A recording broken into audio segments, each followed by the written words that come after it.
Hi everyone. I think this is a bit of a late video in a way because I'm gonna be reviewing a paddle that's been out for like a couple of months now, maybe half a year or so. But there are a few things that I actually want to talk about that links to this paddle right here. Some new releases from other paddle companies, the recent what do you call this update on the new batch of Gherkins, and just an overall comparison to Gen 4s and Gen 3s. So all of that is going to be in this video, right? So let's start with my review of the Gherkin. Right off the bat, I'm gonna say if durable grit didn't exist, I think this would be without a doubt the best paddle on the market right now. In the market right now, I think other reviewers would agree. If like the hex grit didn't exist, the crystal blue endurance, the diamond grit, the perma grit, whatever that is, right? Aero grit. If none of those things existed or they weren't actually good, this would be the paddle to get. This would be paddle of 2026, I think. Or if we go the other way, if this had durable grit, this would be undeniably the best paddle in the market right now.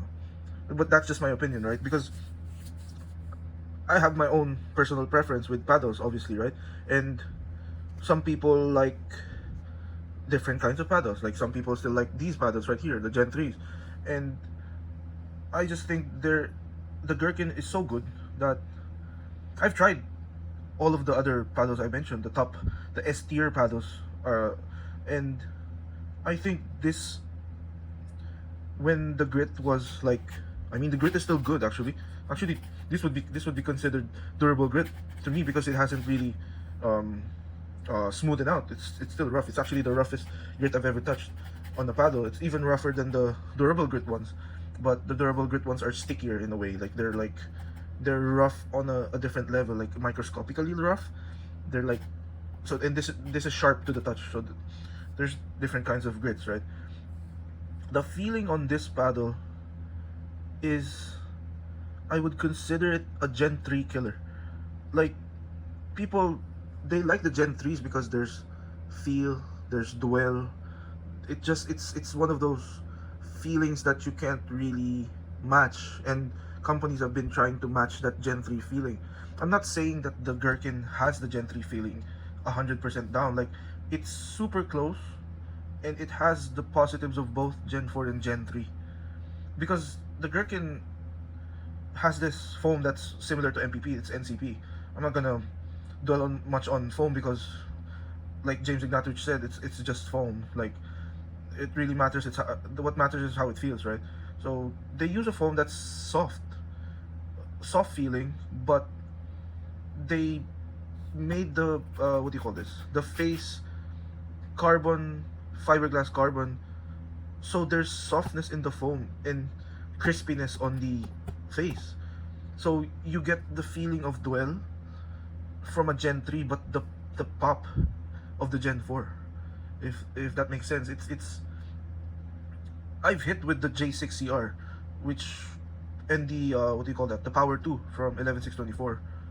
This feels so much better. Like even my brother said that this felt better. The only thing that he liked the J6CR4 was the durable grit because in his previous paddle he had problems with grit because it smoothed out and he can't keep buying paddles, right? So he really wanted a paddle that would last him at least a year in good condition, like in good playing condition. So I can't really fault him for choosing that paddle, but this feels so much different than that. The J6 is good. The Power 2 is good, but they felt a little bit stiff. They felt a little bit muted, I think, in a way. Like it felt like a foam paddle. Those two paddles represent what a foam paddle could be. Like a foam paddle could be that good. The Gherkin represents how a paddle could be, like how good a paddle could be. Like I can't even say that it's because it's foam, it's Gen 4, but I can't really say like, oh, it's the best Gen 4 feeling, because it doesn't really feel like Gen 4 to me.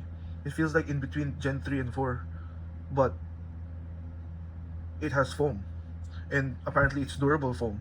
So I haven't tested out the durability, but I mean, it's a good, good paddle. Like before this, I was a foam hater, a Gen 4 hater, because I didn't really like how dead the Gen 4s feel and how much power they hold. Because let's face it, when you use a Gen 4 paddle, there's so much power that you need to swing so much less, and you need a compact swing and all of that stuff.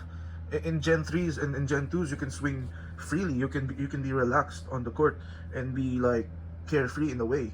Um, and so yeah, I've been using Gen 3s and Gen 2s before this, and then I kept hunting for that durable Gen 3 that I think it never came. Or I think the Luz Cannon 2 is gonna be durable, but I haven't really tested it out yet. But the thing is that I enjoyed the Gen 2s and Gen 3s because of the control that it gave me on the court. Like when I see a spot that no one's there, or there's like it's a hard spot to reach for the opponent, with the Gen 2s and the Gen 3s, I can really put the ball there. Like I can hand the ball there. But when I use the Gherkin, it's kind of harder to do that because it has extra pop. It's a bit, it's just a bit more power and lesser control. But there's still control, but not as much as the Gen 2s and the Gen 3s. But what I noticed was, because I played more games, maybe 80 to 90% of my games with players who are under 3.0 or 3.0 to 3.5, that doing those controlled placement shots were possible. I could win points using that technique. But when I play better players, placing a ball to wherever it is not gonna be enough. You still need an extra oomph. Like it has to reach that point faster or with authority, and that's where Gen 4 comes in. Gen 4 has a lot of that push on the ball, the heaviness, the what do you call this? The penetrating force of the ball is the Gen 4 produces that, and I think that's what I noticed, that when playing better players, I win more with the Gherkin because of how forceful it is, even when the ball is directly aimed at them. Like, so because when I play 3.0 below, I don't actually hit drives or power shots. That's why I kind of enjoyed the Gen 2s and Gen 3s, because you can play a forcibly soft game and still win with ease. But here it's kind of weird. It's to play soft, but you can actually. And I've been doing that now for training, like playing soft no matter what. And the points that I win with the Gherkin on a soft game are more on the drips and the resets, because drips and resets on this, even dinks, are so aggressive. So they look soft, and how I hit it's soft, but once it goes to the other side, it's it's an aggressively there's an aggressive spin on the ball with force behind it because of the pop, but it's not a hard shot, so it's kind of hard to hit, even if it's going towards you. So my play style has somehow changed because of the Gherkin, but and how it feels, like how I feel using a paddle changed, because it's Gen 3 is just so different, right? But the results, you can't deny the results. Like, I've been winning more against tougher opponents, like 4.0s and above, like really good opponents with this paddle. And the reason is that when the ball pops up and I hit a overhead, this has so much power that they can't return that. With the Gen 2s, it's really soft, like the power is so soft, so sometimes they just return my smashes. But with this, there's no chance. Like, there's 100% kill rate on smashes with this one, uh, and even counters and volleys. It's so lethal. Like when they hit the ball towards me, before they can even finish the swing, the ball is coming back. Like, that's how lethal this paddle is. So I think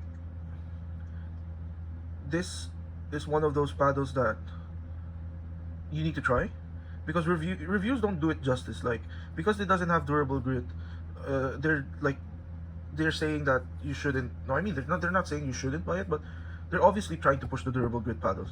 And let me tell you something about durable grit. Durable grit changes the feel of the paddle because it's a thicker face and it's a heavier face as well. So to me, that's why I bought the Gherkin, because I don't like the feeling of durable grit. Sure, it has tons of spin, but how much spin do you really need, right? Like, it's a competitive advantage, but it's gonna change how you swing on the at the ball. So this has more than enough grit. What if ever it smoothens out? I think that's the time I actually would buy a paddle. Like, people keep talking about durable grit as if they don't change paddles every 2 to 3 months. Like, I think people who buy the J6 or the Power 2, once there's new paddles released that has better foam or better durable grit, they're gonna buy it anyway. So what's the point, right? So I like the feeling of peel ply, the spin of peel ply, the softness that it gives, being that it's raw carbon fiber. So, I mean, if there was a way to make peel ply last longer, that would be a better durable grit than something that's just infused with something that makes it feel, stiffer. Like, it's weird. It's a weird feeling, but, well, I think in the coming months, durable grit technology would change, right? So hopefully the Gherkin would release this in durable grit, but I wouldn't fuzz about durable grit. Like, there's this paddle called the Spitfire that has durable grit, and people are saying, oh, it's the best paddle now. But is it really, like, because of durable grit? Because I don't know. Like, I saw someone sell one because after using it for 3 times, so that's not really a good sign, I think, for a paddle. And there are people selling the Dracos, but I mean, the Draco wasn't that hyped, and maybe they're selling this just to try those new durable grit ones. So yeah, I think this is the best paddle right now. If you ignore durable grit, this is the best performing paddle right now. I actually put 4 inches of half-gram tungsten tape, which is 2 grams on each side. You can go 3, depends on how you feel. But I've tried like so many iterations of this setup. Like, I've put tungsten tape at the cheeks extend to the sides, I cut it off short. Now I'm back to this was my first setup. Now I'm back to like, after trying like 10 types of setups, I'm back to this one, but with the addition of a Hexacore. If you don't like Hexacores, I suggest you put like a tungsten tape here to match to make this thing heavier, the grip. The cap coin might not stick because the logo is like, it's not the usual butt cap. I don't know, you see that? Yep. So the cap coin might not stick there, so might as well just use, if you want a thinner grip, use tungsten tape to make the grip heavier, because it's a light paddle. Like, it's really light. So if you want some heft, I suggest not putting too much at the head, and more at the butt area. It feels so much better. Like, this is such a fast paddle with like a large sweet spot. Like, it's really good. So making it heavier, it kind of defeats the purpose of if the piston on the foam, like the piston effect. So might as well just keep it simple like that. Oh, by the way, the grip is kind of thick. Like, the overall construction of the grip, it's actually thicker than most of these paddles. Obviously, this one's the thinnest, I think, handle I've ever held. The Canon has a thin handle as well, and the Pro 4 is just normal. This is thicker, even without Hexacore. So just be aware of that if you have like small hands. I think my hands are small, but yeah, I got the thinnest Hexacore and a thin overgrip on this one. Yeah, so yeah, just, don't be fooled about with like durable grit. Like, it's not that big of a deal, I think. Like, this is gonna last a while. Maybe if I'm not nitpicky with my paddles, or like if I don't replace it, it could last a year, right? And that's more than enough, I think. So let's not be too critical of paddles that don't have durable grit, and let's focus on feel and performance, not just, because it's durable, it's gonna last longer. Like, you're gonna replace that paddle anyways. So yeah, thank you for watching.